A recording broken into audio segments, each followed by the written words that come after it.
Let us pray. Our Father in heaven, hallowed be thy precious name. We give you thanks for your grace and your mercy and your goodness.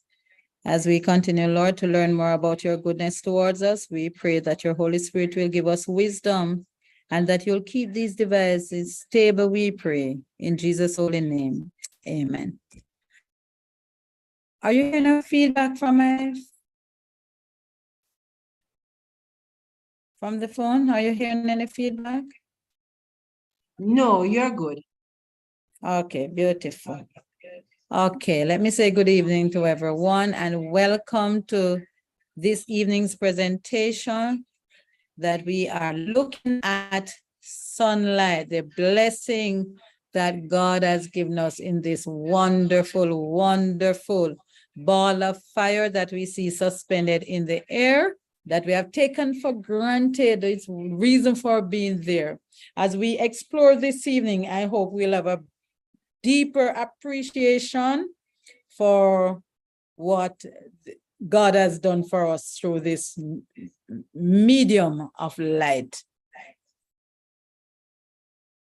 All right, so I want us to know that we will be teaching from three perspectives. Whatever we are looking at will be what is in the Word of God, the Bible, by inspiration, and by this we mean the writing of Sister Ellen G. White. We use her as a mode of reference because we find that the writing is in keeping with what is in the Bible.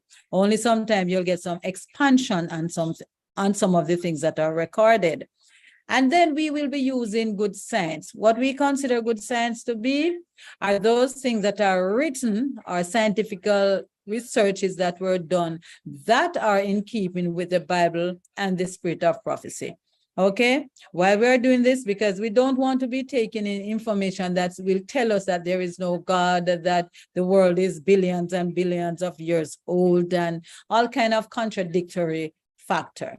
All right, we are looking at science through the glasses of the Lord. All right, there are some common statements that you'll find running through the thread of our presentation. That is one of them. Another one is to remind ourselves that health is spiritual, and where we can find that is Numbers 12. And most of us know the story of Miriam, Aaron, and Moses. The conspiracy between Miriam and Aaron against Moses, and how the Lord dealt with the situation.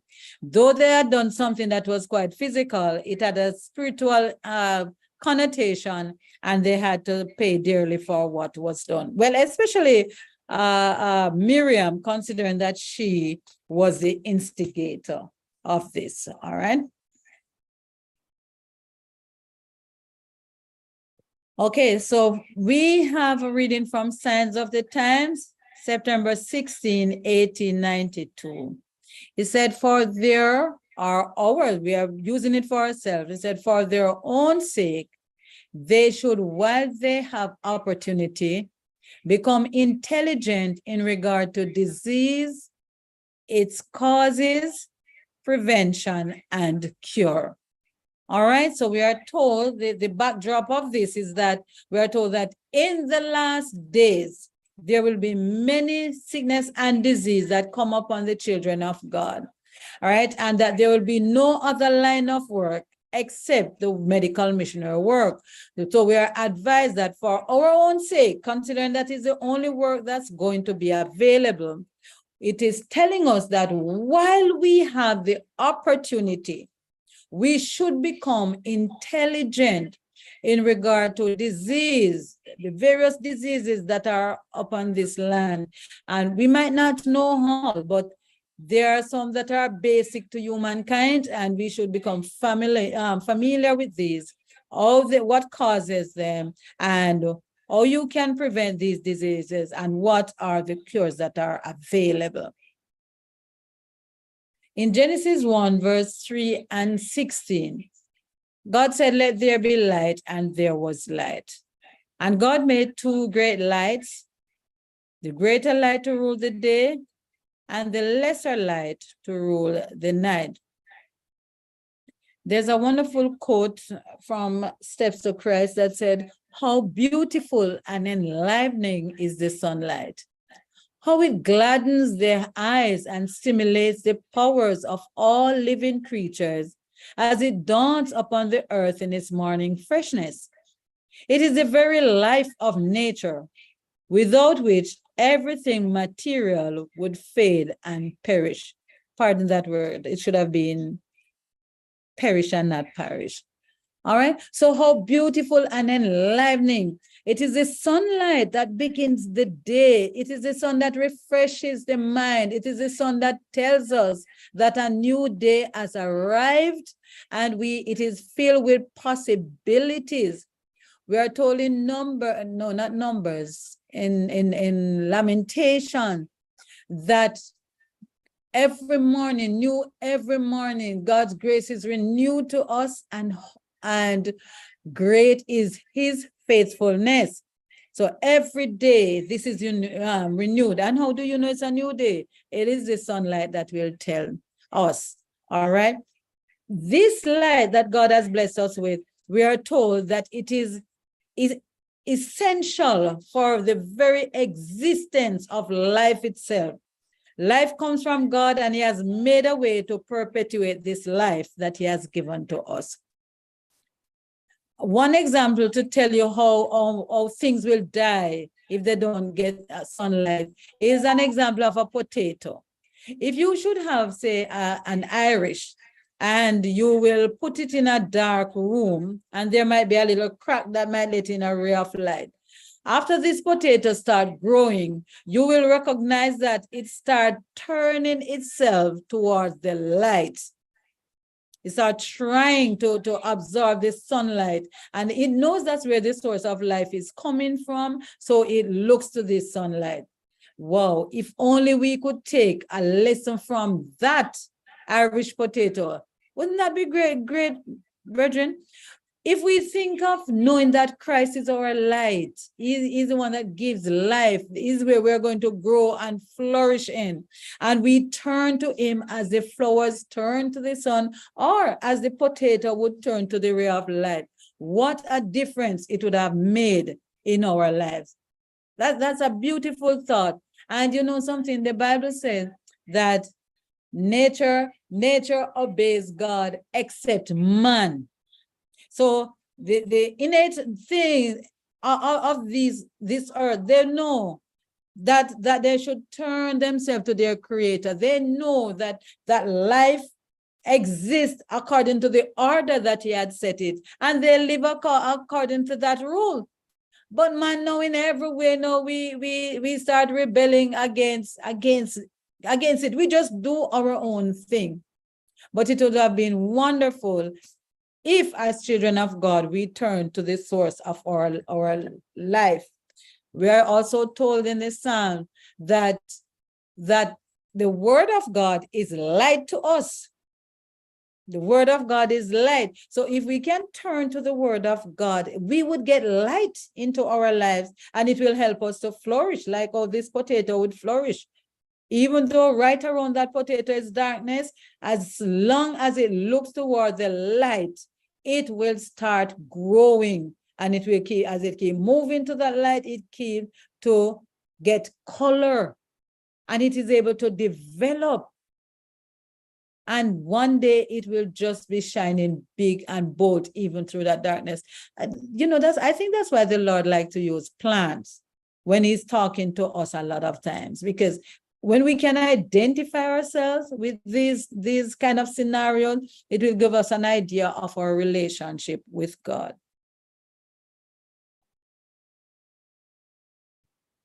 It is a known fact that human beings who live in entire darkness, as in dungeons and mines, they have the tendency to grow pale and become diseased.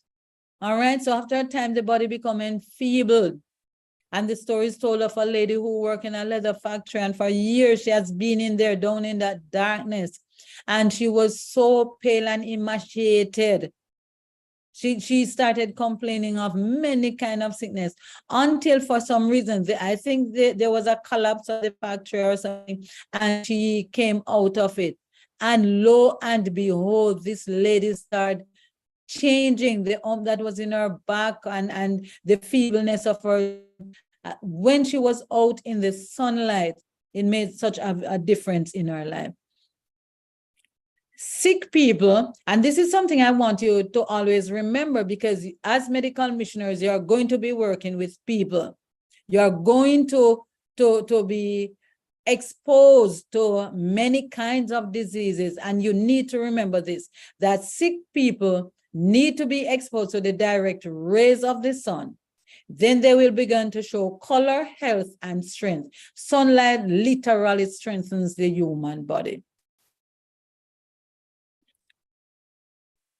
Okay, so let us look at question 1 and 2. And wherever you see highlights, that is in bold, it is tell you that these are the answers to the questions that you might have in your quizzes. All right. So the day is thine, the night is thine. Thou hast prepared the light and the sun. So God made the night and he makes the day in the beginning. And what he has done, when the day come along, then it is coming with light and the sun. In Ecclesiastes 11 verse 7, we are told that truly the light is sweet and a pleasant thing it is for the eyes to behold the sun. No, we don't mean that you should go outside and look in the direct sunlight. No, that might be damaging to your eyes. But guess what? The eyes itself knows the sun. It knows the sun speaks to the eyes, and the eyes communicate to the sun and respond to the sun. So it knows that it is morning, and if you're sleeping and the sunlight is coming into your room, you're either going to get up or pull something over your eyes, or you're going to close the window, something. But the sun peeping through the window is telling the eyes that, it's time for you to open. And you know what? It's not only your eyes, it is going beyond your eyes into your pineal gland. Your pineal gland is what is now setting your circadian rhythm. It is saying, like, listen, a new day has started. It is time for you to get active. It is time for you to get up. It is time for you to do what is supposed to be done in the day. So that when the days pass, that 12 hours have been passed, then the other hours would have been the night season in which the pineal gland become less active. It is time to go to rest. Beautiful, wonderful machinery we have that is called the human body. I pray we have a great appreciation for it, because I tell you, you are fearfully and wonderfully made. We need to have that appreciation for the body. Sunlight, we're told in Testimony Volume 2, sunlight would give life and strength to the emaciated. This is one of nature's most healing agents. And I can tell you that this is true. Vitamin D enhances muscle mass and muscle strength, and even the heart muscles. You know what that is saying? Those persons who have heart conditions, they should be using the sunlight.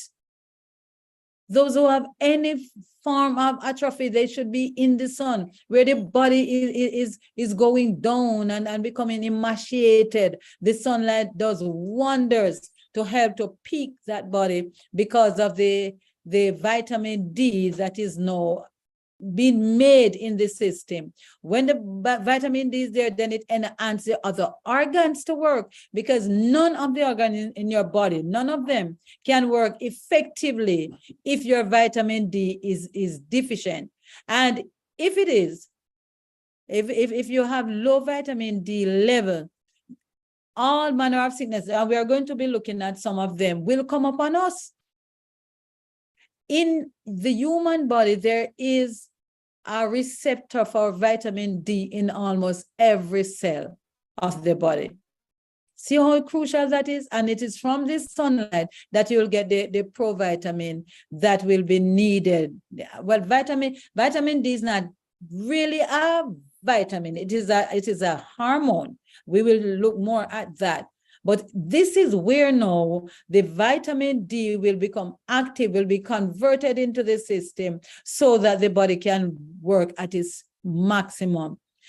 As medical missionaries, one of the things I want you to bear in mind that when a person is sick, hardly likely you could have tested that person and the person have high concentration of vitamin D.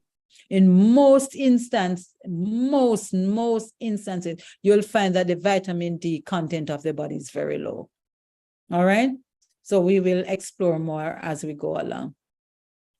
All right. So is it really vitamin D, really a vitamin? No, it's not. It is a hormone. There's a receptor for vitamin D in every cell in the human body, from your brain to your bones.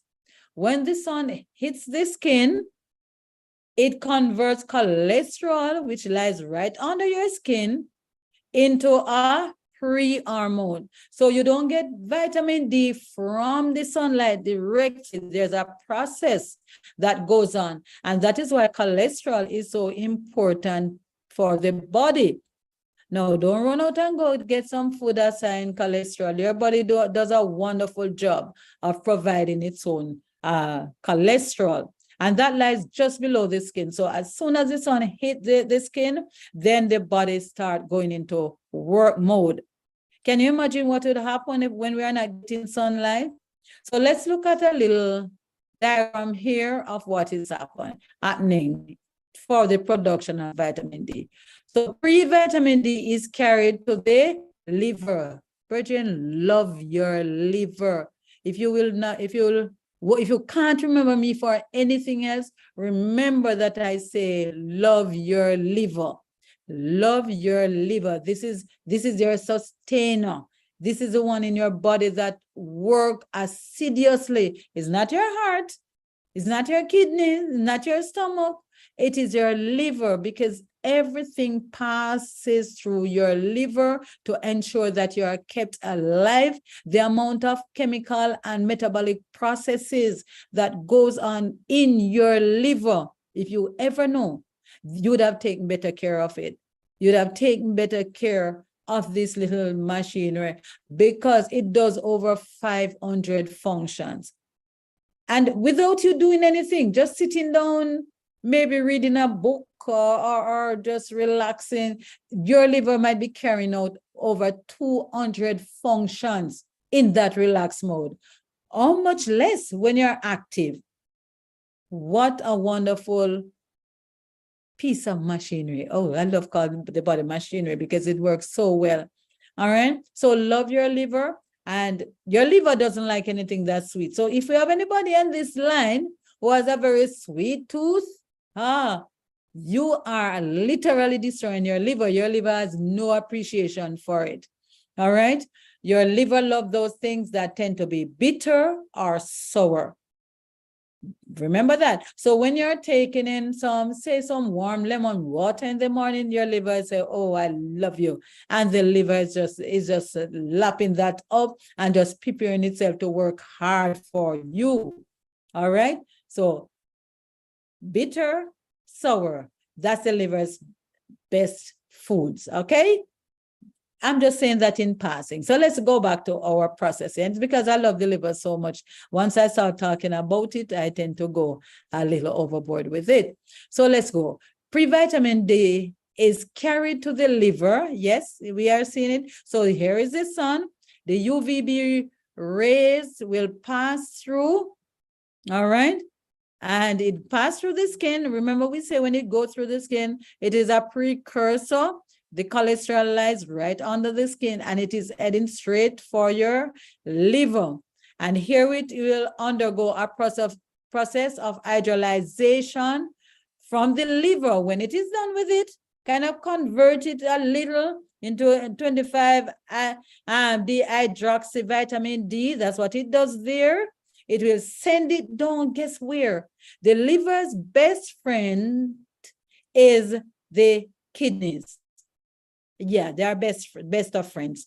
Okay, so it will pass from the liver, and then it will go straight down to the kidney, and there it activates it into a substance to form the active form of vitamin D. So while it was in the liver, it was 25 dihydroxy vitamin D, which is not a usable form, but by the time it goes down to the kidney and goes through some metabolic processes, then it is now converted into 125 dihydroxy vitamin D, which is what the body is going to use. Guess what happened now? When it is finished with it, it's now send it right back up to the liver.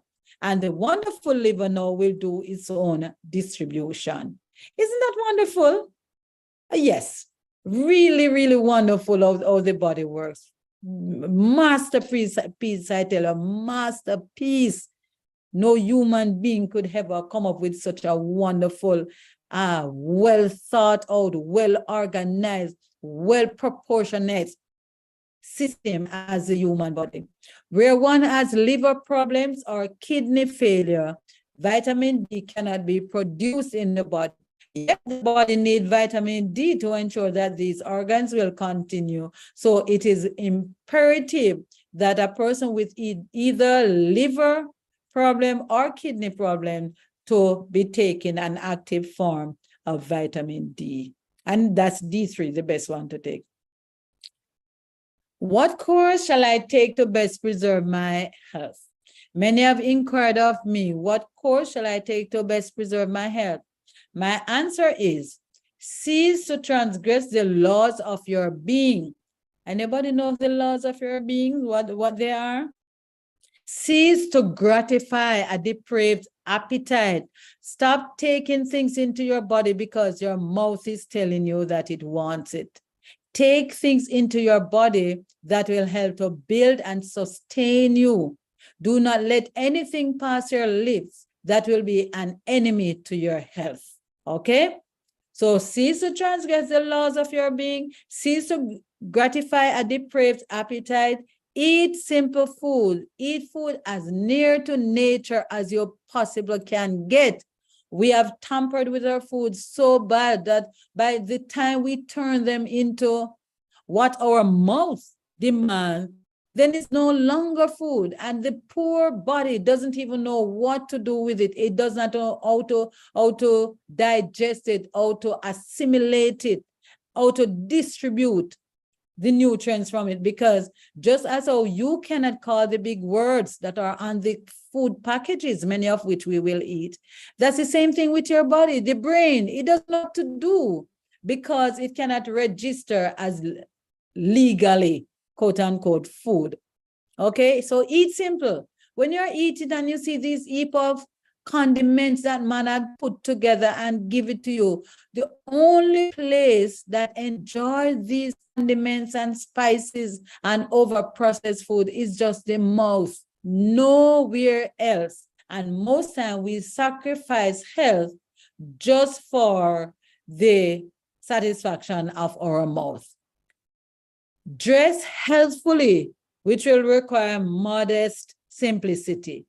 Dress healthfully. Ladies especially, we are prone to many diseases. We're talking about the cancer, the fibroids, the hormone imbalance. We're talking about thyroid issues, and most of it is coming because we tend to be too skimpily dressed. We like to wear sleeveless clothes. We wear short skirts. We wear things that are tight fitting on our bodies, and these are not healthy and they are not modest. And what happened now is that we are affecting the blood, we are affecting our hormones, we are affecting our system so that they cannot work. The body, the various system in the body, they cannot work as they were made to do because we keep restricting them or maybe making them too exposed to extreme temperature. All right. And when we do this, then the body starts trying to protect itself instead of protecting you as an individual. Work healthfully and you will not be sick. So there's a recipe here. I would keep a copy of this right here. I would take it with my phone. I would write it on pen and paper, whatever it is. And it is just 5 areas. Cease to transgress the laws of your beings. And in that one, it takes care of the 8 laws of health. Cease to gratify a depraved appetite. Stop eating things that are an enemy to your health. Eat simple food. Go back to nature as close as you can. Where spices are concerned, just go use your scallion, onion, garlic, your thyme, and your herbs to cook your food. Dress healthfully. Don't wear things that expose too much of your extremities, and do not wear clothes that are tight-fitting. And please work healthfully. Don't overwork yourself. Don't work without setting boundaries, in the sense that you don't have a set meal time, you don't have a set bedtime.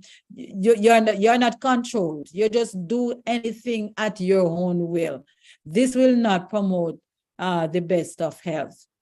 It is a sin to be sick, for all sickness is the result of transgression. And that's from Health Reformer, August 1, 1866. Many are suffering in consequence of the transgression of their parents. They cannot be censored for their parents' sin, but it is nevertheless their duty to ascertain wherein their parents violated the laws of their being, which has entailed upon their offspring so miserable an inheritance, and wherein their parents' habits were wrong. They should change their course and place themselves by correct habits in a better relation to health. And that's taken from Counsel on Health. All right, so sometimes it comes down from our parents and we inherit that gene, but gene is not a right to a disease. It's just like, one writer said, it's like a loaded gun, but your own lifestyle will pull that trigger. So it doesn't have to manifest itself at all as long as you live by right principles. Okay. So just take a look at the human wonderful body. It's just so awesome, so beautiful, so well thought of, so well organized, each one just serving the other one. Each one just give of itself, and it stays, as long as we don't trouble it, that is.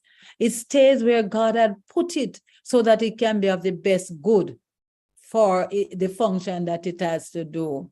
All right. Sickness, suffering, and death are works of an antagonistic power. Satan is the destroyer, but I praise my God that he is the restorer. God is the restorer. Doesn't matter how sick we are, what has happened to us.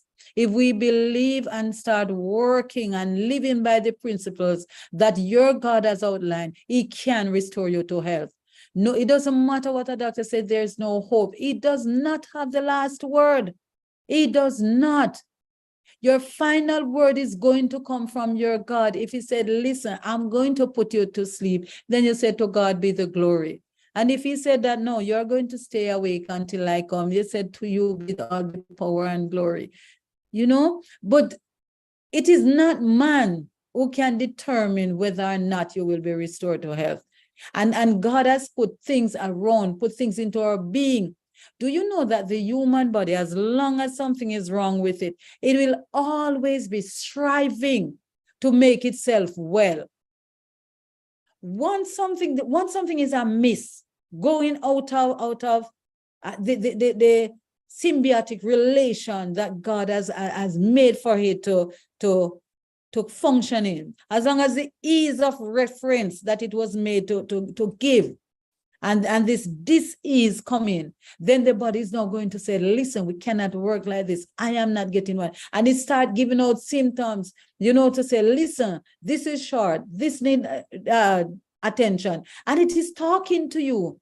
But you know what, brethren, most time we are not listening. We do not listen to our bodies. And even sometimes when we listen, we do not act on it. We do not. And the only time, or most time, the only time we will act on this is when we become chronic and pain starts hitting us so badly that we just have to give in. And sometimes it is so late. It's so late. But thank God that he's a restorer. All right? So what is disease? As medical missionaries, please remember that you must be able to say this from from memory. It is part of what makes you medical missionary. You must know this definition because it is so contrary to what you would have been taught in the world. All right? Disease is an effort of nature to free the system from conditions that result from the violation of the laws of health. So disease, what you're seeing, what you're feeling, is just nature's way of trying to free the body from many of the conditions that are coming upon us because we have violated her laws. So say we don't drink water much. All right, we don't take in enough water. What are some of the sickness that's going to come? You can type it in the chat. So water is one of the laws of health. Suppose you're not drinking enough water. What are some of the sicknesses that you can get?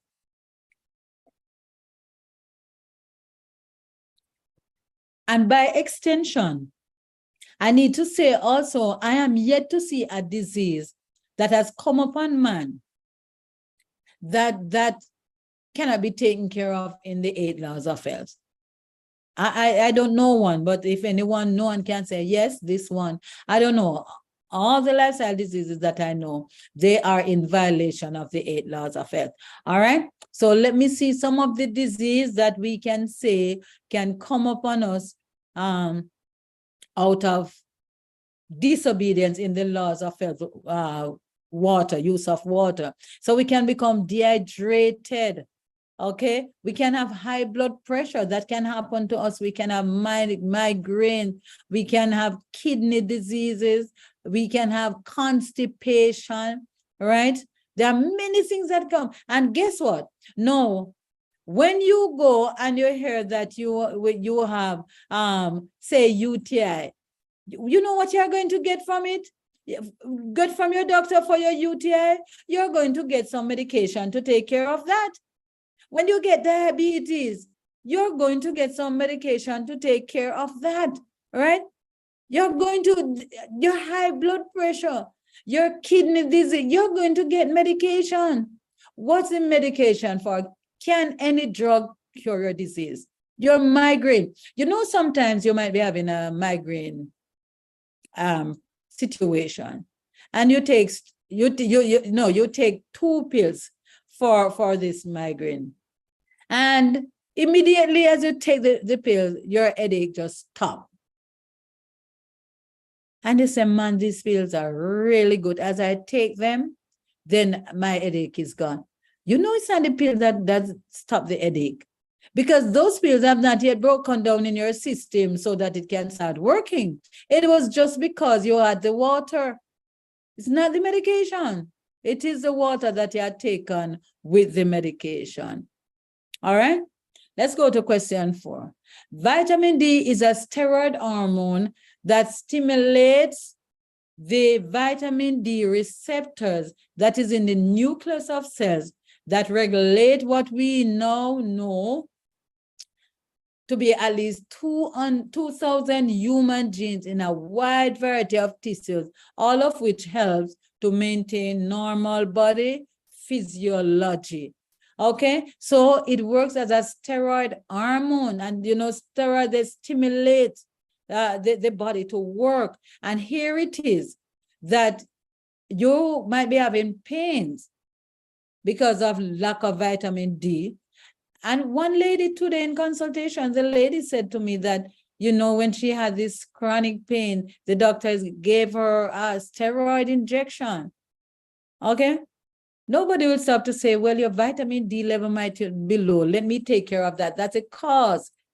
Learn the cause. Always learn the cause of disease. All right. What are some of the benefits of vitamin D in the body? You have calcium absorption. Without vitamin D, you cannot absorb calcium properly. Bone strength, muscle mass and strength, antibiotics and antiviral agents. You have, it is anti-cancerous, and you'll find that most places that are low in sunlight tend to have higher incidence of cancer. All right, immune builder, reset biological and circadian rhythm, and stimulates insulin secretion. These are just some of the function of vitamin D in the body.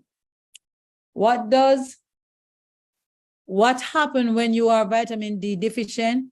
Calcium does not absorb if you are less than 30 nanogram of vitamin D per milliliter. Vitamin D facilitates calcium absorption through the small intestine. So if it is low, it will lower your immune system. Now, I need to mention something about this. The greater part of your immune system is in your gut. All right? That's where it is. And your calcium is going to be absorbed there in the small intestine. Okay? And because your immune system is because the vitamin D level is low, your immune system is going to be compromised. Your gut bacteria is going to be more populated with the bad bacteria than the good. You have a higher risk of getting disease. Your bones and our teeth become weakened. There's arthritic pains in our body because guess what? The immune system is weakened. So the bones are weakened. All right. My weak is spelled incorrect. Pardon me for that. You will end up with frequent colds and flus. All right. Because of the compromise on your vitamin D. Give 6 diseases that are caused by vitamin D deficiency. Can anyone think of any in your head? You can think of any disease that you can come up with. All right. Let me say come down with rickets. Someone mentioned, you know, when we're small and we see a person with these nice bow legs, we thought they were the cutest thing ever, never thinking that it was a deficiency in the body known as rickets. All right. Any other disease we can think of? Rickets is one. Any other? Someone can think of that we might end up with? Here we go. Unknown, huh? Alzheimer's disease, asthma, autism, celiac disease. And where's celiac disease? In your gut. But lack of vitamin D in your body can cause a lot of the gut diseases. I think that's I want you to learn to do a relation, a correlation between the body itself and deficiencies. I want you to learn to have a kind of look at the relation, how they go, if it is a positive or a negative relation. All right? Develop that in your mind. No, remember we say that it is in your gut that calcium is absorbed, and that when vitamin D is low in the body, then the gut area becomes very compromised. So any disease that you can think about that is related to your gut, know that vitamin D deficiency is going to be playing a part. Link them, and it will give you an easier understanding. No, so if then someone should come to you and say, no, I don't eat this wheat, I don't want this because I have celiac disease, what is the first thing that should click in your mind? What's the first thing? Ooh, I wonder how is this person's vitamin D. You can start recommending, listen, sit in the sun a little more, you know, build up your vitamin D. You might not necessarily say, go and take this and take that, all right, until you're better trained. But you can say, listen, you need to expose yourself to more sunlight. Try and get in even hour sunlight. Because by then, you would have known that this disease is sitting in the stomach and vitamin D is very active in this area. Its deficiency will cause this disease. And cerebral palsy, you know, the body is weakened, all right? So any of these diseases can come upon us, and chronic pain. Now, this is one that we have to look out for because of the incident of inflammation when the body is compromised. When vitamin D is low in the system, right? So we need to ensure that we look into it, because you're going to be ending up with chronic inflammation. All right? Chronic inflammation going to be part of it because of your immune compromise and because the muscles would have been weakened. All right. I want you to always try to get the link. I want you to be put in I want you to be putting together, you know, the disease and the deficiencies and what needs to be done. I want you to make the association, because if you slowly start making them in your mind, you're going to be ending up far ahead of the game, you know, far ahead of the game when it comes to understand disease. Make the link. Don't see the body parts in isolation. God make us as one system. All the different areas, they work together to accomplish one good.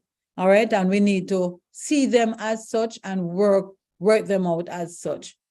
Okay.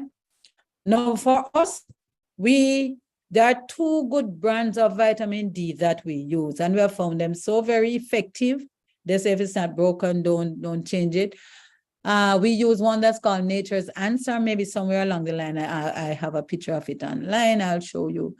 Nature's Answer vitamin D3 drops. And so we use that one. And there's also one from Buried Treasure.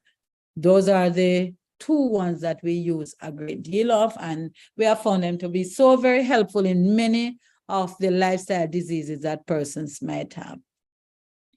All right, so there's also a strong link between vitamin D and cancer. So we say there is a correlation, a positive correlation.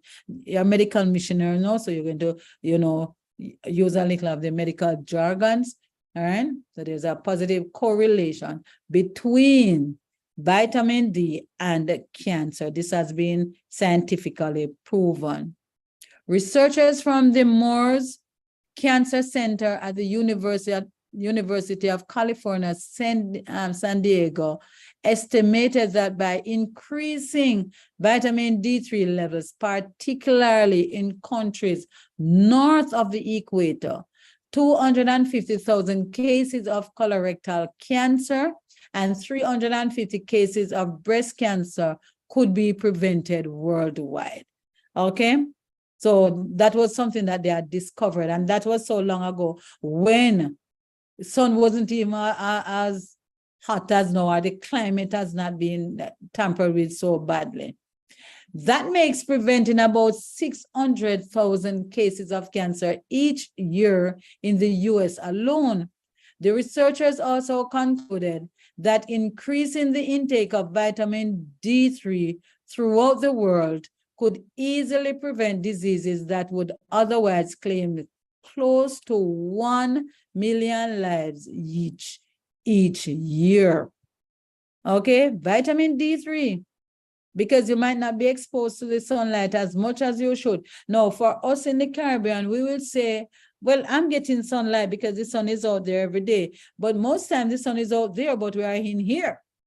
So never shall the twain meet. And when we do meet, it is just to not even long enough for a shake hand. We just orally wicks out ourselves out of the sun. All right, so we are not being exposed, and the human body needs exposure of at least 45 minutes to get the full benefit, especially for us who are of a darker persuasion. All right, those who are more Caucasian, then you know that they need less sunlight, but for us, we need a lot more. Women are at 600% risk of breast cancer. All right. The American Journal of Clinical Nutrition reporting that women in Saudi Arabia who have low vitamin D levels have 600% risk of having breast cancer than women with higher levels. The case control study analyzed data from the 120 breast cancer cases and an equal amount of controls. And you see, we are talking about Saudi Arabia, so you know they are more in the area of exposure to sunlight. Yet these women who were not getting adequate amount of sunlight, they were 600% higher, about 600% higher risk of developing breast cancer. The study found that Saudi Arabian women in the lowest vitamin D category, that was with less than 25 nanogram per millimole, had 6 times the risk for evasive breast cancer as people in the highest category of vitamin D status, greater than 50 nanomole or 20 nanogram per milliliter. Okay, so those are some very telling figures. Regularly spending even relatively short intervals of only 15 minutes or 45 minutes to 1.5 hours a day in the sunlight allows your body to produce vitamin D. And having adequate vitamin D3 levels can drastically reduce your risk of colon and breast cancer. There was a recent study, unfortunately, I never get to put that in here yet, with Georgetown University, and this came out just shortly after COVID, or the end part of COVID. And what they saw was that that people living more in the tropics did not readily give in to the onslaught of COVID as those who were living in the colder area. And they wanted to know why. They were researching and they were testing, and they found out that the exposure to the sunlight for the vitamin D production was one of the main factors that had helped persons to overcome. All right. So there are basically 18 types of cancer that scientists have found that are strongly linked to low levels of vitamin D in the body. Breast cancer, colon cancer, lung cancer, prostate cancer. These are some of the high-ranking ones, but there are others also, and we look at some more. Vitamin D has a protective effect against cancer in several ways, and these include increasing the self-destruction of mutated cells, which, if allowed to replicate, could lead to cancer. All right, so cells by nature are supposed to self-destroy themselves as long as they are not functioning as well as they should. All right, but sometimes, because of the malfunctioning of our bodies and the idea that we are not taking care of it as well as we should, the body does not readily respond to its function as it should. All right. So what happened with this now is that it slows the process down, and because it slows the process down, it can easily lead itself to cancer development if the vitamin D level is low. All right. I hope we understand that one. So always your body is always trying to get rid of dead cells and broken cells and damage and all of that. But we have to give it a fighting chance to be able to do the work that it has to do, reducing the spread and reproduction of cancer cells. So what it will do, once the vitamin D level is up and running, anybody remember what level I said has to be the least to ensure that the body is working at optimal level? Anybody, can you type it for me, please? Tell me what I said, what at least how much?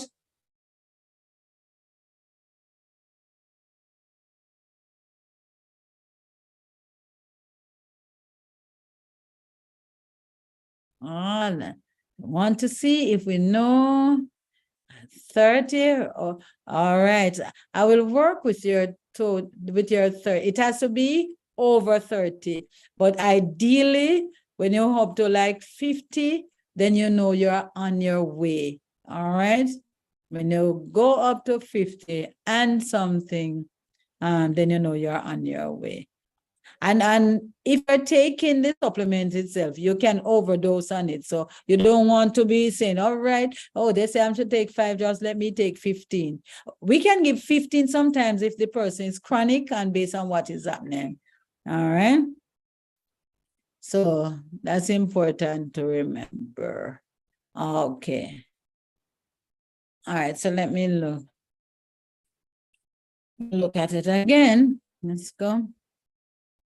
All right. So let's look at sunlight and and cancer.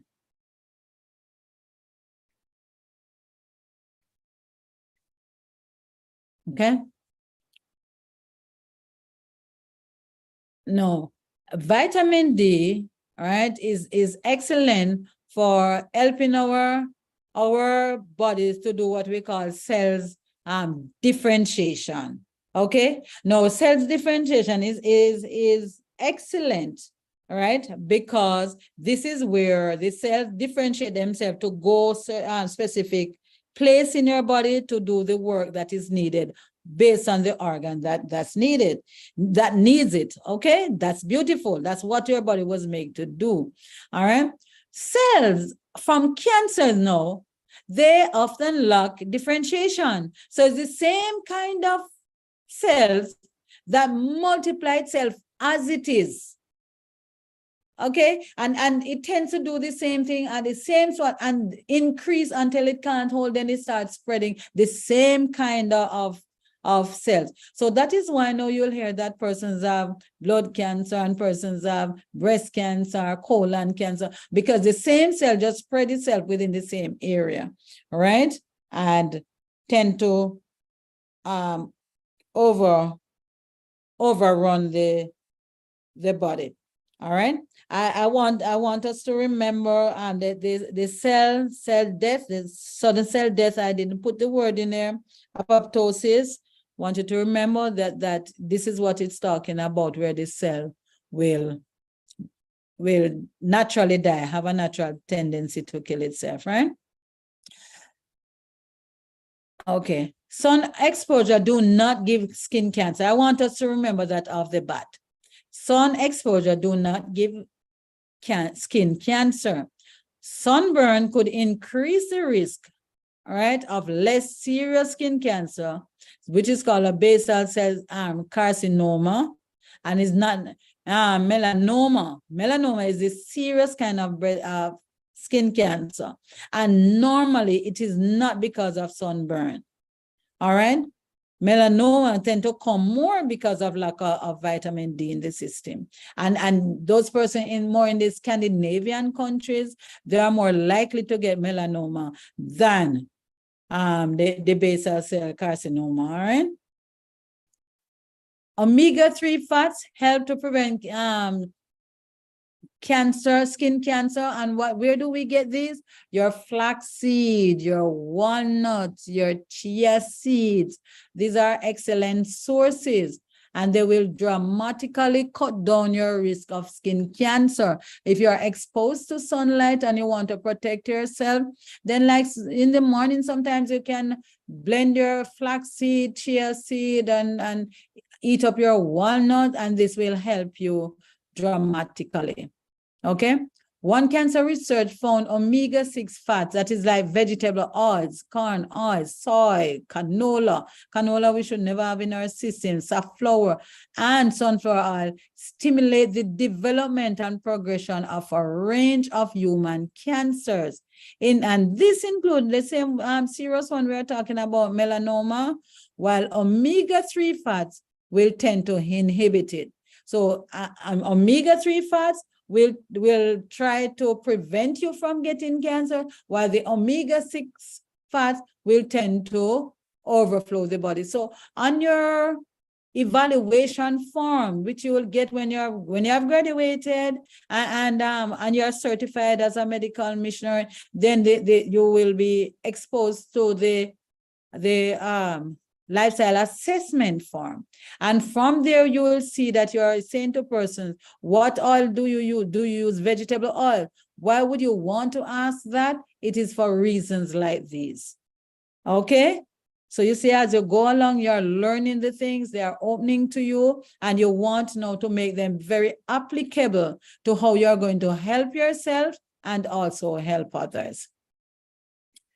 Does the skin produce more vitamin D or less as you get older? It gets less.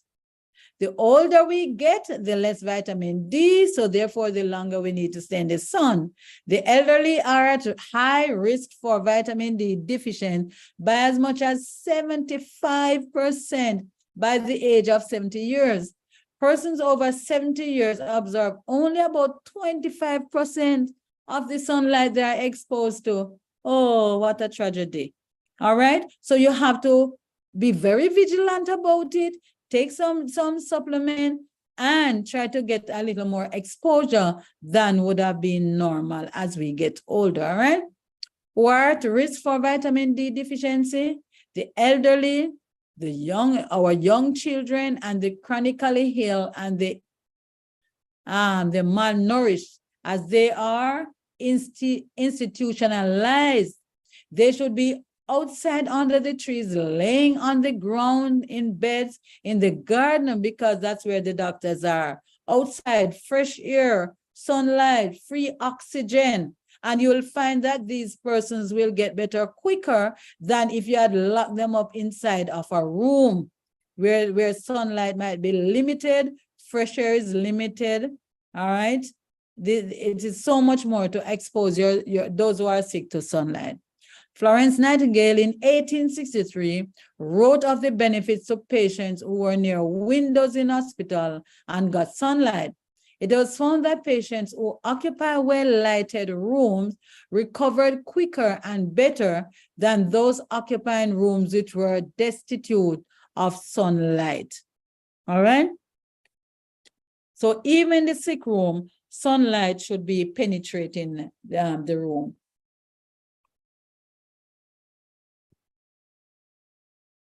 Also, obese persons who are overweight, they are also at risk because vitamin D is deposited in large body fat stores and is not readily bioavailable.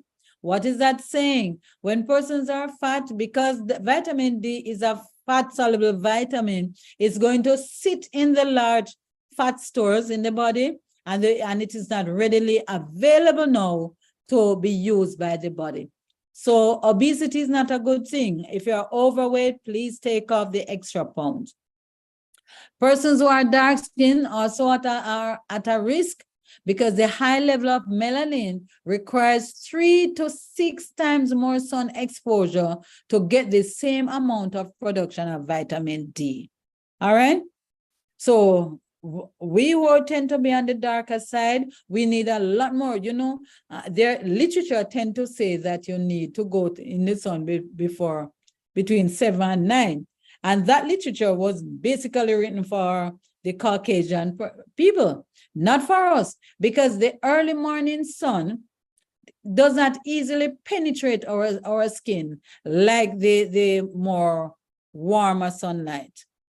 Okay, so if we can't say we are going by between 7 and 7:30 and get some sunlight, no, that will not give us the required amount of vitamin D that would have needed, because the melanin in our skin is a lot thicker, or the level is way higher in us than the Caucasian.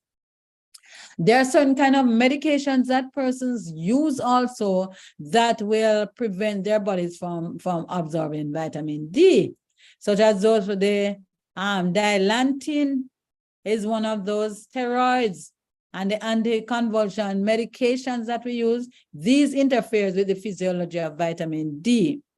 Also, there are persons with liver or kidney problem.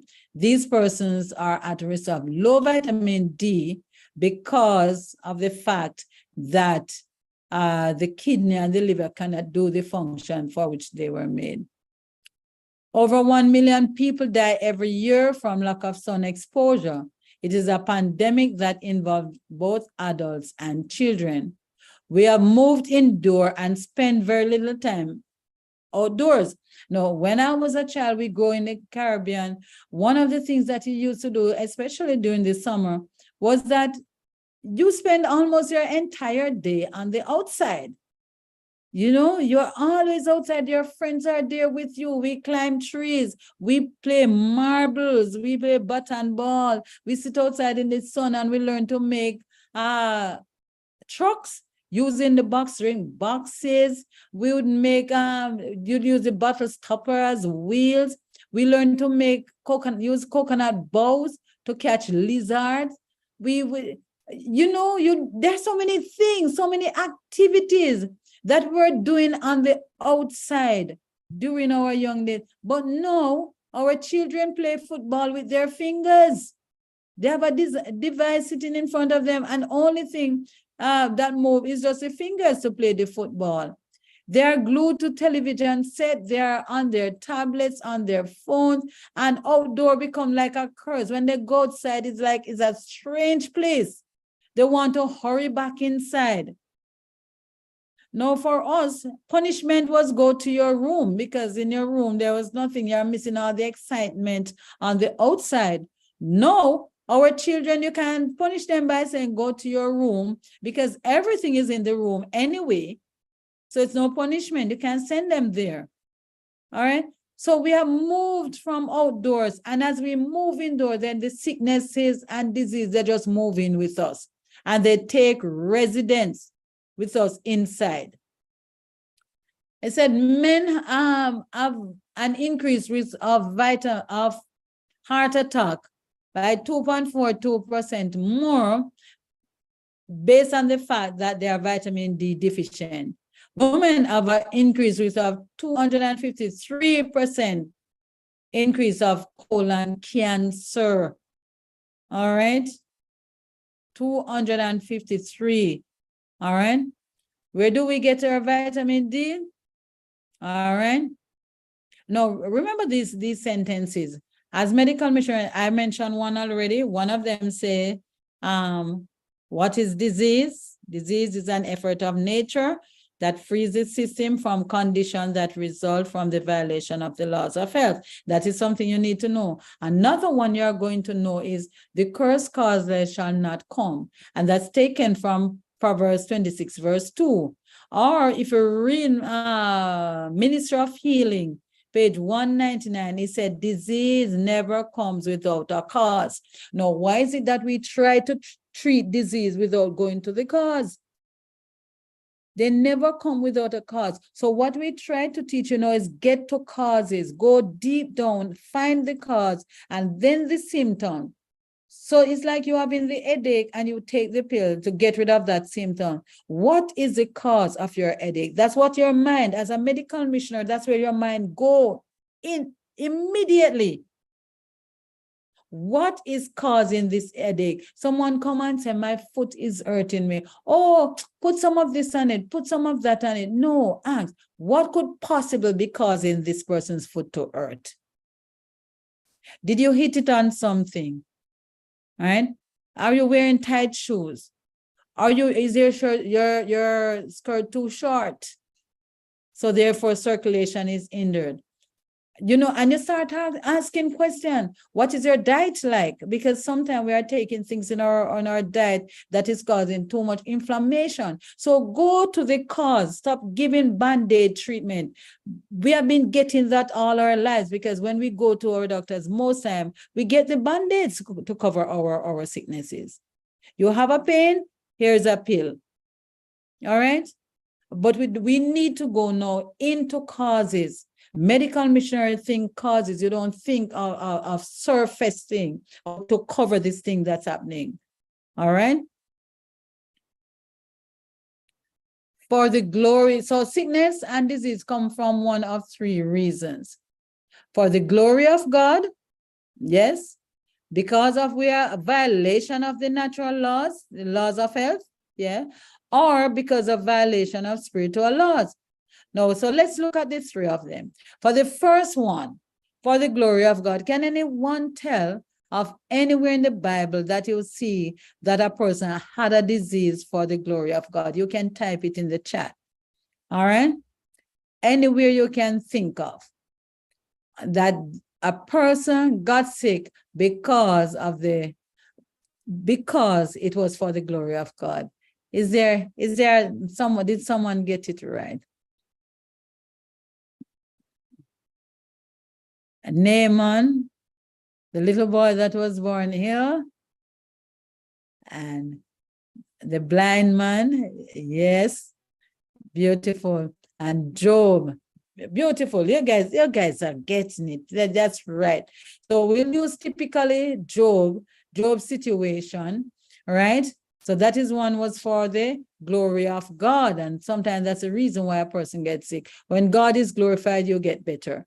Then the violation of natural laws. Remember the man who his friends had to take him through the roof of the house and brought him to Jesus. It was because of the violation of natural laws. Remember what he said? He said he knew that he had sinned. He knew that he had lived a riotous life. So he wanted the Lord to forgive him of his sins. Even if he didn't get better physically, just spiritually, he would have been happy just knowing that he was forgiven because he had violated natural laws. Violation of spiritual laws, we look at one such person, which would have been Miriam and her backbiting of her brother Moses. That was one because of spiritual law. Okay, so one of three reasons when diseases come upon us. All right, so we're looking at preventing diseases. Now, where do we get our vitamin D? It is the UVB light, we call ultraviolet B sun exposure, from which you derive most of your vitamin D3. It is best to get vitamin D from outdoors and not in a pill form. All right, or not the artificial one. Don't say, well, I need vitamin D, I'm going to get the drop. No, your first thought process is to say, well, I need to get more sunlight. All right. If you're not getting enough, or you're not at that place where you can get that exposure, then your second bet would have been to get the supplement. All right. So here it is. Look at it. The equator line. Those that are more north of this side, my area of expertise, where I spend most of my time and live, is in Boston. And Boston is so very cold during the winter month. So cold. All right. So these north of the equator, where you don't get enough sunlight, then it is easier for you to come down with sickness than for those who are in the northern part of the equator. No, the southern, sorry. So northern would have been up there, your north, and the southern would have been below. Okay. So let's look. There are some dietary sources. So we put them in just to show you. No, we are not saying anyone should go and get these things, because there are other side effects that you are going to get from taking these in your body. Okay, but it is important that you know that in case someone said, yeah, but you need it because you need it for your vitamin D, and that you must have already been exposed to it and can defend why this is not the best source. So there's salmon, mackerel, sardine, cod liver oil, egg yolks, fortified milk, cereals, orange juice, yogurt, margarine. Now, why wouldn't we want to use this? Because most of these, they are flesh food and they're acidic to your system. So they become very destructive to the body. They tend to be high in cholesterol, and they can cause other forms of diseases, including the increase of uric acid in the body, high levels of cholesterol, as I had mentioned. The fat content is higher. All right. And the list goes on. Now, these fortified milk, it is fortified, meaning that is some artificial things that are placed in there. They are not natural. All right. So when we are taking things, we want to go to as natural as possible. Okay. But I just mentioned them because we want to ensure that in case it comes to you that, no, you have to take this because it is in that, and you would have already been exposed to the information and know that it is not the best source. Okay. Dietary sources of vitamin D are not best for God's prescription. Get vitamin D from the sunlight. What are the different types of supplement for vitamin D? I did mention them, that we use the vitamin D3, all right, which is the one we call the cholecalciferol. That would have been the best one to use as against, because that is readily digested by the body or assimilated by the body, as against the synthetic form, which is vitamin D2, which is taken from a fungal sterol. And you really don't want to be using that unless it is composed. You can't find anything else because it is harder for the body to convert it to a usable form. All right. So this is the one I was telling you about that we tend to use and get very good result from it. Okay. What is the kind of test that you need to get just to check your vitamin D level? So it is called 25-hydroxyvitamin D test. It is a blood non-fasting test. For those of you overseas, it is easier for you to get it done than for us in the Caribbean, mainly because we don't really have it available. Most time when the blood is taken, it is sent overseas to be tested to find out about our vitamin D level. So if you're over there, you can get this test done to see what is your level. If you find that it is lower than 30, then you know that you need to be doing something about it. You see why it's so good for you to be in this training? You see how good you're literally saving your life this way. Get your vitamin D checked. Just get it checked and see where you are so that you know the danger of it being low. See where you are and where you need to be. Okay? Already it would have, the training has only been a few days old and already it is showing you how to save your life. What is the optimal range for vitamin D level? So look at it. If you go and you heard that it is between 30 to 40. 40 is not so bad, but you want to ensure that it goes above the 40. 40 is not bad. Yeah, but you want to go above that. Optimally, for you to know that things are at their peak where you are concerned, 70 nanogram per milliliter and above would have been excellent. All right. So we have low, normal, and optimal. We love optimal, don't we? And that is where you should be striving for. Is it possible to get too much vitamin D from the sun only? Nope. You know what with the body? The body regulates and stores vitamin D from the sunlight in your liver. You see, the body is its own regulator. It takes what it wants and makes sure to put aside what it doesn't. All right. But the supplement is a different story. All right. Can you have a toxic level of vitamin D when you are supplementing? Yes. And if it reaches 150 nanogram and above, then you are in trouble. And what's the effects? What would you notice? Frequent urination, fatigue, excessive thirst, confusion, muscle aches, nausea, vomiting, elevated calcium, kidney stones, and kidney failure. So you don't want to over supplement on your vitamin D.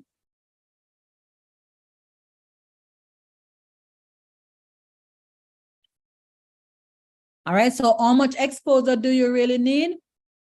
For the light skin individuals, those who are Caucasian, 15 to 20 minutes daily would have been quite appropriate for them. Okay. For us, the darker individuals, 45 minutes to 1.5 hours would have been what's best for us. All right. So the other question number 16, which hours are the best time for exposing your body to the sunlight to make vitamin D? Sun exposure between the hours of 9 a.m. and 3 p.m. when the UVB rays is at its highest. All right. So that's good timing for you. All right. And this was just a little graph to show you how the light works. This is a good time that you want to ensure that you are getting the UVB rays of the sun. Okay. The ultraviolet one we don't want to be getting where the skin is being baked. Okay. UVB rays will only penetrate the atmosphere when the sun is at an angle of about 30 degrees from the horizon. So, you know, if you look at the sun when it is rising and you see that it come about 30 degrees, then you know that that exposure is the best thing for us, especially as darker skin. Okay. When you're chronic, when there's any form of chronic illness, we ask person to expose yourself to the sun when it's at its quote unquote best. You know when the sun is at its best? When it's in the middle, when it's at the peak, in the 12 to 1 o'clock. I was sick. I'll tell you a little more about that story. But I was sick, and my sunlight time was between 12 and 1. And that was what helped me to get better. All right. I'll tell you a little more about that one as we go along. All right, so what can hinder your UVB rays so that it can penetrate? Cloudy skies, rain, smog in the atmosphere, wearing sunscreen. When you go to get your sun, please do not take sunscreen. Leave the skin so that it can be penetrated well. Sunlight through glasses. No, if you are trying to get your sunlight and you are standing where there's a glass between you and the sun, you are not getting the UVB rays. Okay, this is not a good way to get sunlight. Okay? And if you're under the umbrellas, you're not getting your sunlight either. All right? So someone might ask, I can't take the sun. What do I do? All right? There are many things that we can do. Some persons are sun sensitive. They're not used to the sun. Sun sensitivity due to medication they may be using. There might be particular illness.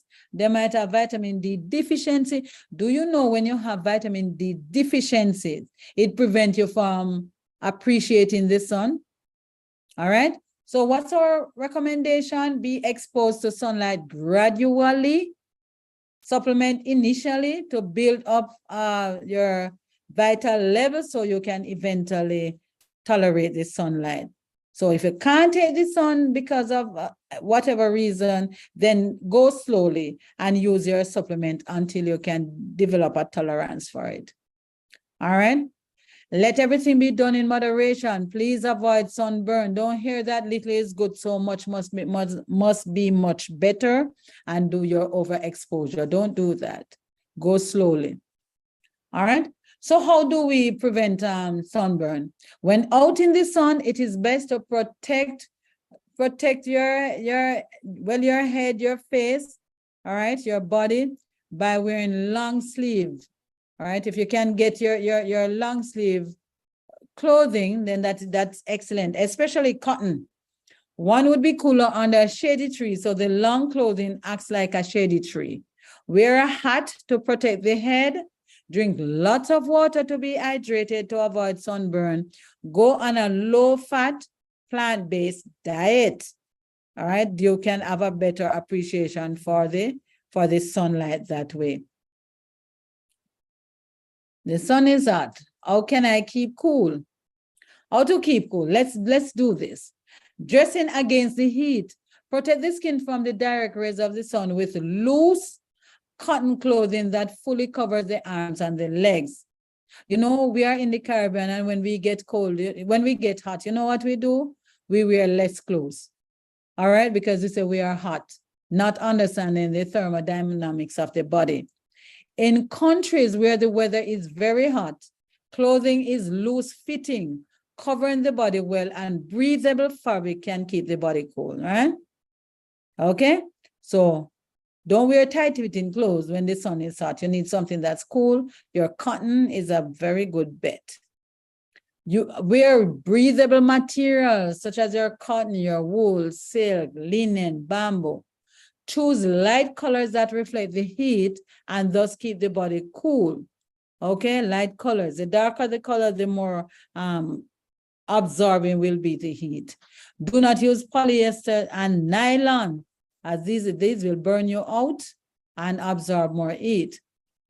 To avoid getting sunburn, there are some antioxidants from fruits and vegetables that you can take. So you have your blueberries, blackberries, strawberries, raspberry, plums, orange, red grapes, cherries, kiwis. All right, the pink grapefruit, garlic, onion, kale, spinach, Brussels sprout, broccoli, beet, red bell pepper, organic corn, eggplant. What a loving God we have. He said that he has satisfied our mouth with good things so that our youth can be renewed like the eagle. And here, even in this way, he's taking care of our health. He has provided food that can help us to keep healthy while we are getting sunlight. Isn't your God amazing? Isn't he marvelous? Food so that you can tolerate the sun. What a wonder. What a marvel. Where was a human designed to live? Outdoors. Parents should let their children play freely in the sunshine. Girls especially should be encouraged to go outside. Why? Because it helps us with our hormones in balance, right? The imbalances that most ladies are having is because of low vitamin D. So our girls should be getting enough out in the sunlight. Vitamin D is a stored nutrient, and when one is not exposed to sunlight, it pulls from its storage. So you can always have if you are getting enough. Okay, so it would have been like the virgin.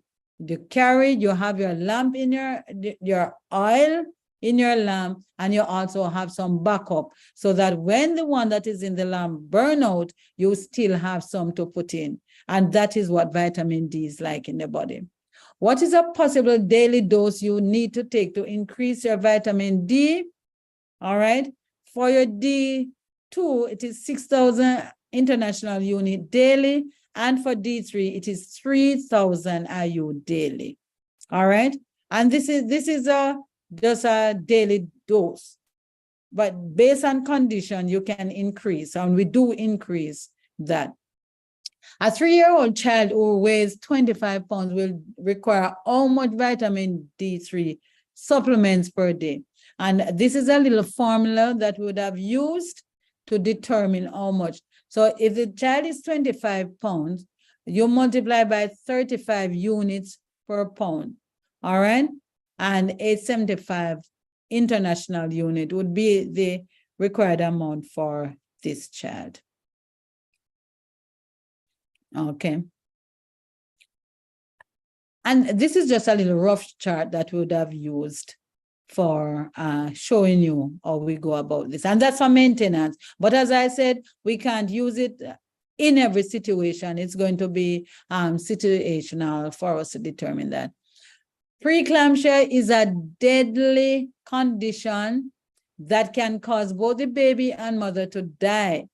It affects as many as 7% of first pregnancies and can progress to eclampsia, which produces seizures and often fatal complications of the liver, kidney, lungs, blood, and nervous system. Eclampsia causes 15% of maternal deaths during pregnancy. It is very crucial for a pregnant mother to be getting vitamin D, adequate amount of vitamin D. Very essential. This is so widely overlooked in the medical field. All right. What are some of the symptoms? And as medical missionaries, as we say, we look at cause. So you should know if this person keep having very high blood pressure during pregnancy, and you see that they're having swelling of their hands and their feet. All right. This preeclampsia can cause premature delivery and premature death. All right. So if you see this happening to someone who is pregnant, say, listen, talk with your doctor, because chances are you are getting you are not having adequate level of vitamin D. All right. So it's important for you to know of this work. And the question is, what should we do in order to abound in health and cheerfulness? Spend much time outdoors in the sunlight and the fresh air. This goes even for those persons who are sick. You want to ensure that they are outside because light promotes gladness and consequently healthiness of body and soul. Do you recognize that most persons who are sick, well, especially if they have mental illness, depression especially, they tend to want to stay inside and they like the darkness. They avoid light as much as possible. Yes, because light does the opposite of how they are feeling. Light brings cheerfulness. It brings happiness. It brings gladness to the soul. So because of how they are feeling, they don't want to be exposed to that at the moment. So they tend to like darker rooms, hidden away from sunlight. We are told there's a quote from Steps to Christ that I love very much. It said, as the flower turns to the sun, that the bright beams may aid in perfecting its beauty and symmetry, so should we turn to the Sun of Righteousness, that heaven's light may shine upon us, that our character may be developed in the likeness of Christ. What poetic, what statement, or beautiful that is. And this is like also when we were talking about the potato and the crack through the darkness, you will see that it turns toward it. And what is happening? That potato is developing into what it is supposed to be. And this is true for us. If we turn ourselves to the Son of Righteousness, heaven's light is going to shine upon us. We too would be developed after the character of our Savior. All right. I'm going to be stopping right here. We will do, when we're looking at putting someone on the plan, then we are going to look at the lifestyle assessment form.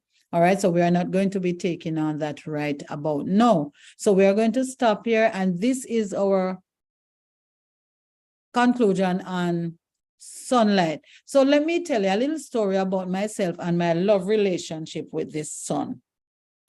All right, some years ago, and this was 2009 to be exact, I woke up one Sabbath morning and I was getting ready to go to church. But I started having a very severe headache. Severe. It was hurting so bad.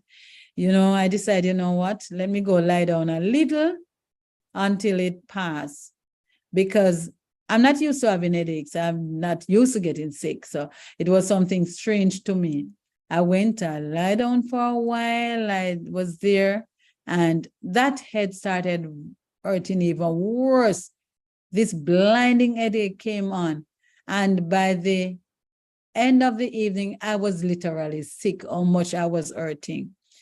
All right. As a matter of fact, I can't even tell you when I fall asleep or if I sleep or anything, or if I blocked out. I don't know.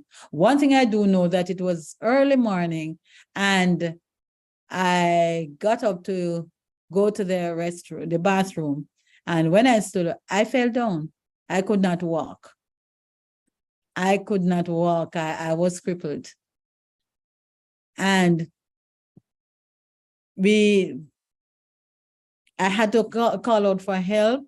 After help came, I spent that day with this severe headache and these joint pains that start coming on. And the Monday morning, we went to the doctor. They did all kind of tests trying to find out what was going on with me. All the tests, nothing was showing. The doctor wrote me a prescription to buy something. I decided I'm not getting any of those, because if they can't tell what is wrong with me, I don't think I should be taking anything for it. And I was in this severe pain. He gave me this Voltaren injection that I remember him doing. And he gave me, say I should buy the thing, use it, come back in a week. I didn't buy anything, I said, and I suffered. I suffered so badly. Went back and they run more tests, and this continued for a long time. Here I was, can't walk, can't help myself, and see the most excruciating pain that you could ever imagine. I felt pain until when somebody asked, where is hurting? I don't know.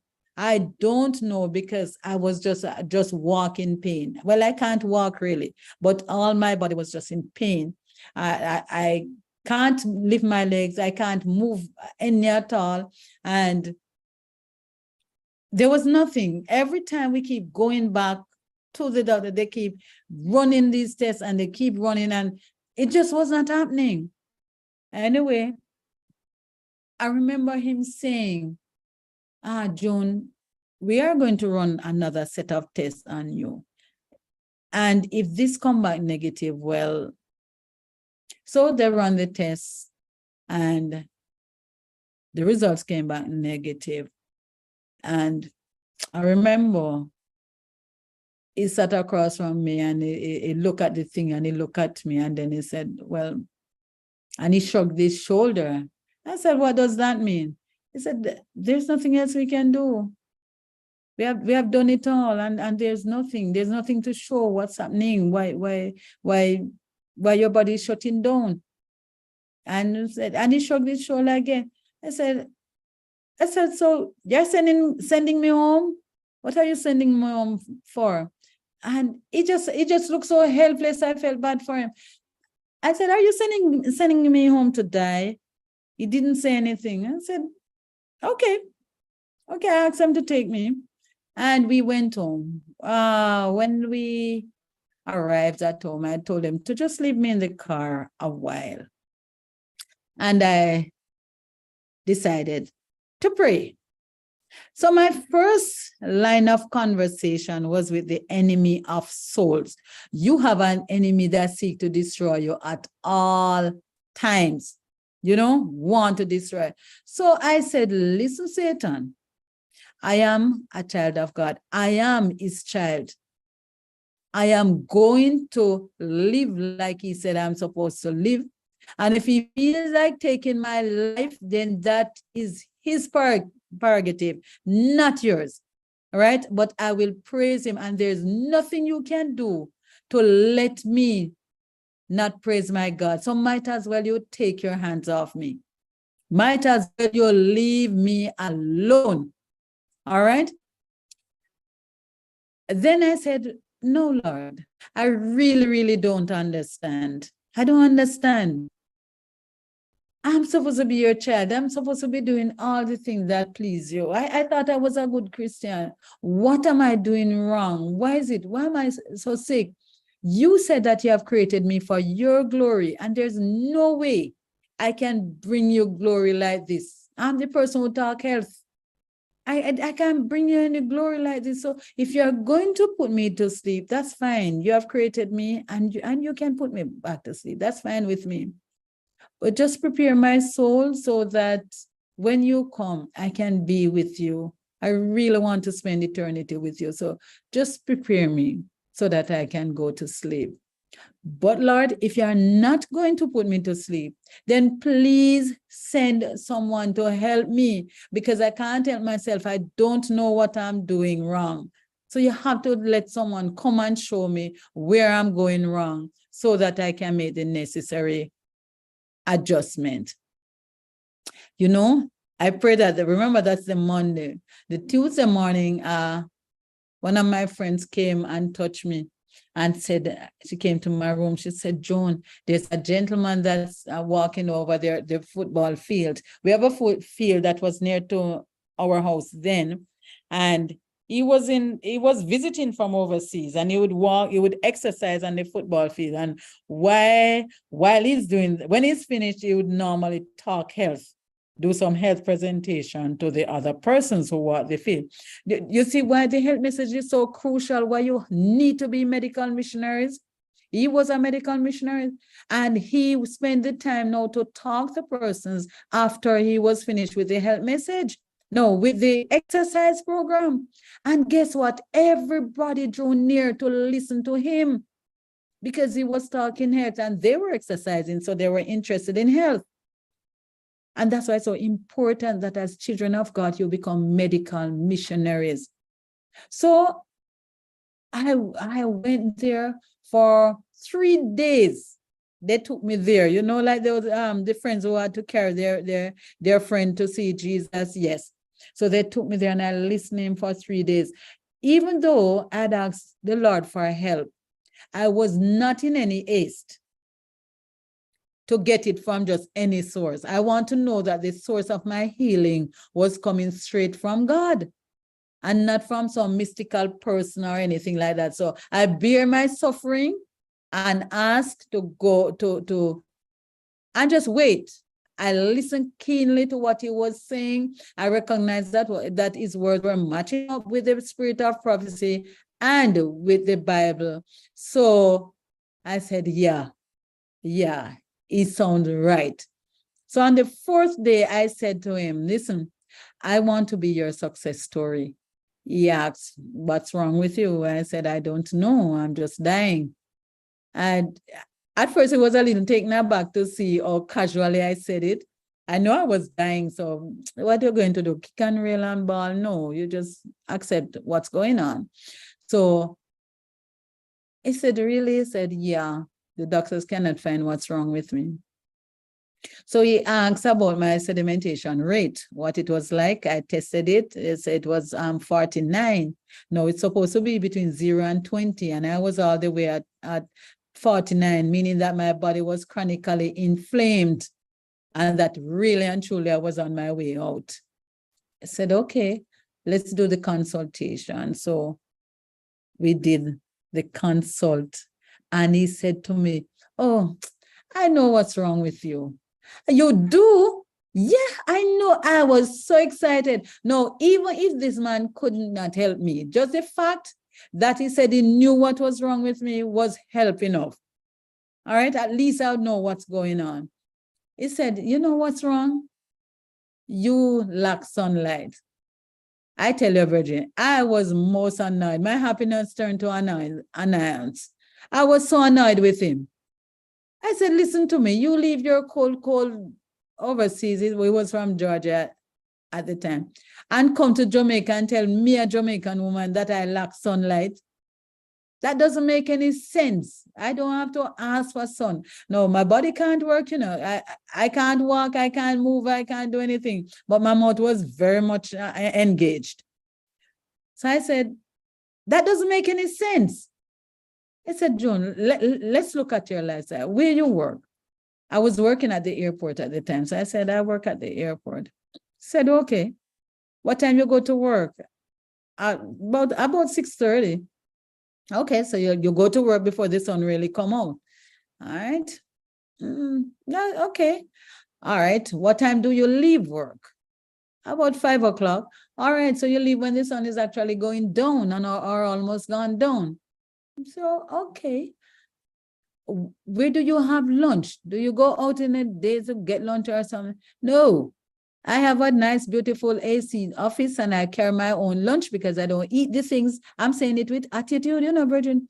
I don't eat the things that they sell out there. So I carry my own lunch and I'll have it in my office. All right. So, okay. And you do that? Yeah. I say, yeah. Every workday, that's what I do. All right. What do you do on weekends? I said, well, I go to church on Saturdays. All right. And so, and being an Adventist means that you're in the church most of the day. Do you sit outside? And I said, no, not really. What do you do on Sunday? I say, I'm a Jamaican woman. We watch and cook and clean on Sundays, basically. I said, okay. And I guess most of that activity would have been on the inside. Yeah. So, all right, Joan. So we've been through one whole week and you cannot tell when you actively go out into the sunlight and get some good sun. And I'm like, I can't answer. So he was amused. He said, listen, at the rate at how your body is dying, I would suggest that you go in the sun when it is at its best. Go in the sun between 12 and 1 o'clock. 12 and 1. No, I didn't have anything else to lose. He told me to get the turmeric and Bridget, use up your turmeric. It is good for inflammation. Don't just use it arbitrarily like that. If you're on medication, don't just run and take it. But I just want to tell you that it is a good, when we do botanical medicine, we will get a little more into that. But he said, He gave me that and some herbs and, some things.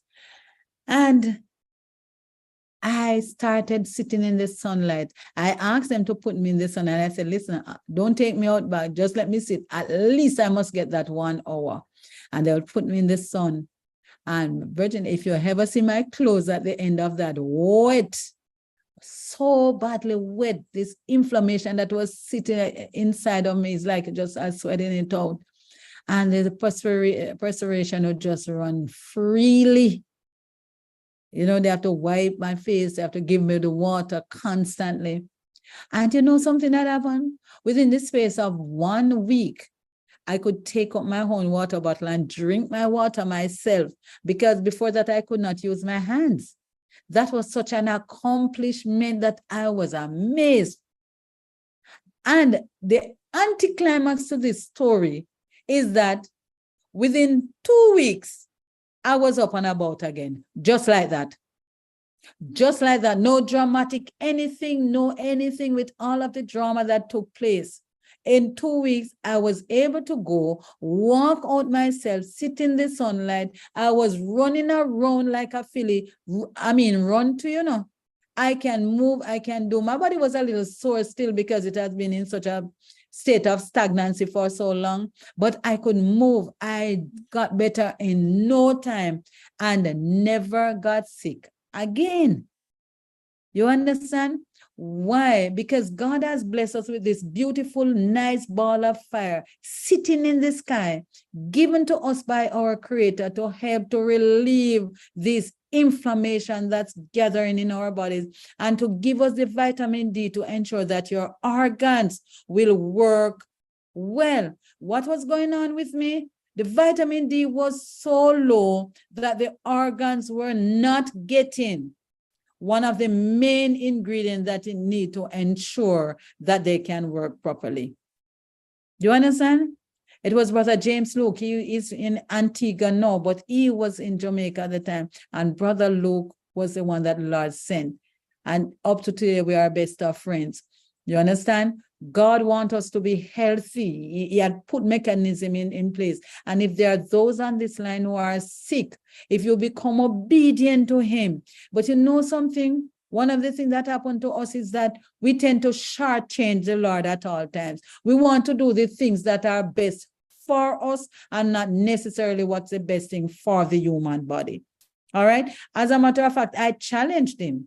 When he outlined what I was supposed to do and not do, what I must get rid of and all of, I said to him, listen, I'm going to do all the things that you said I'm to do.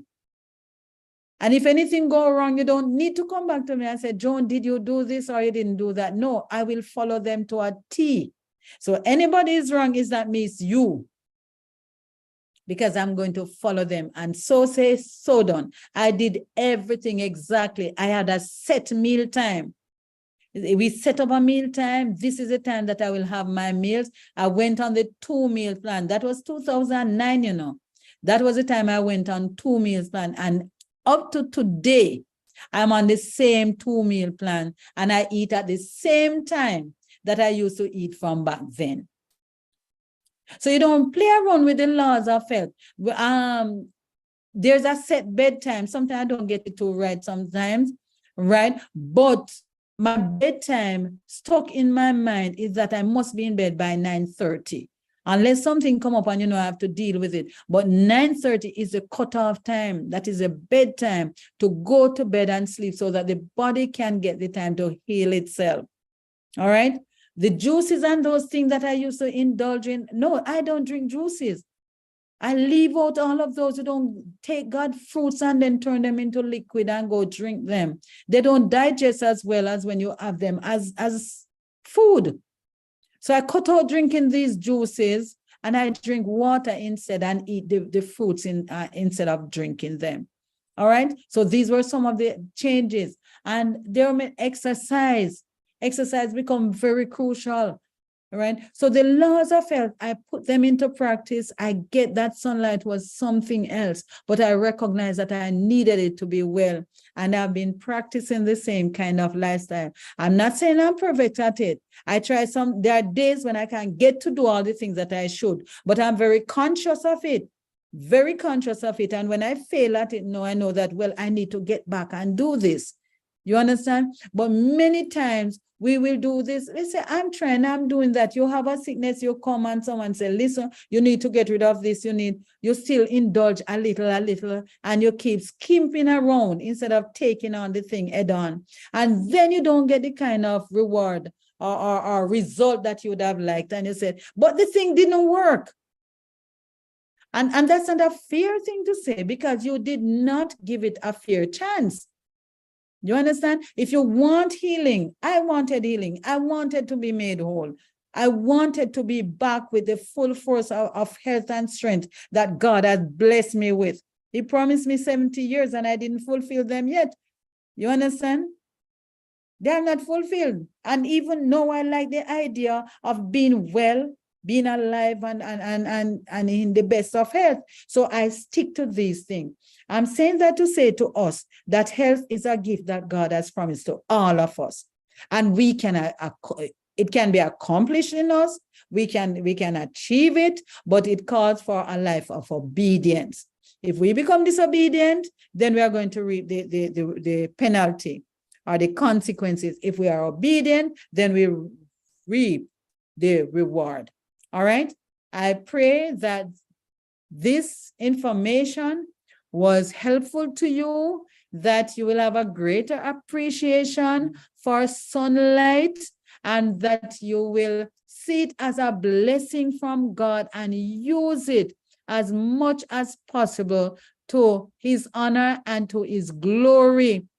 Anything that God has blessed us with is to make sure that we can reflect his glory. Stand on the promises of God, live in his presence daily, trust him to take care of you. But remember, health is conditional. He said, if you shall do this, then I will do that. If you that, then I will.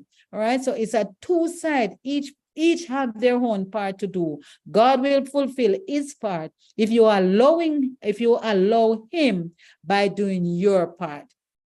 So I trust by the mercies of God that you were blessed and that you will use this information to now make yourself even more acceptable unto the Lord, which is our